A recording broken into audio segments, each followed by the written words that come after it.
নমস্কার, কেমন আছো সবাই? আশা করছি ভালোই আছো।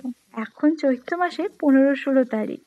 এখন থেকেই যেভাবে গরমটা পড়েছে, আর এই গরমের দুপুরে একটু যদি ঠান্ডা ঠান্ডা আম পোড়ার শরবত হয় তাহলে তো দুপুরটা জমেই যায়। তাই আজ আমরা বাড়িতেই বানিয়ে নিলাম আম পোড়ার শরবত। আর আম পোড়ার শরবত কিভাবে বানালাম তার রেসিপিটাই তোমাদের সাথে শেয়ার করতে চলে আসলাম।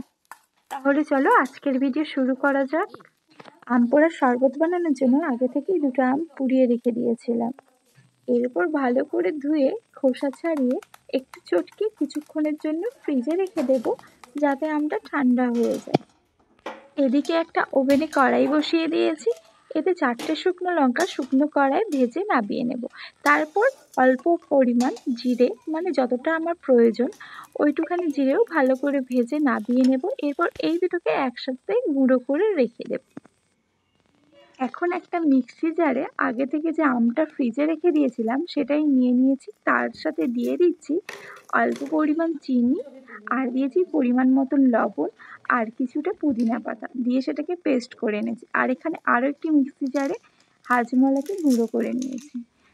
এখন চলে আসছি মেন প্রসেসে।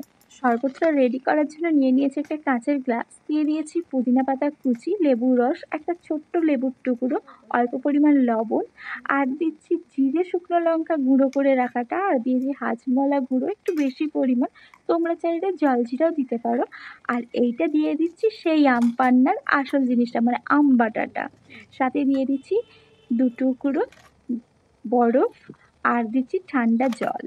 এবার একটু চামচের সাহায্যে ভালো করে নাড়িয়ে চাড়িয়ে নিয়ে ওপর থেকে জিরে শুকনো লঙ্কা গুঁড়ো আর একটু হাজমোলা গুঁড়ো ছড়িয়ে একটা লেবু দিয়ে সাজিয়ে দিলেই আমাদের হাতে চলে আসছে ঠান্ডা ঠান্ডা আজকের রিফ্রেশ ড্রিঙ্ক, মানে আম পোড়ার শরবত।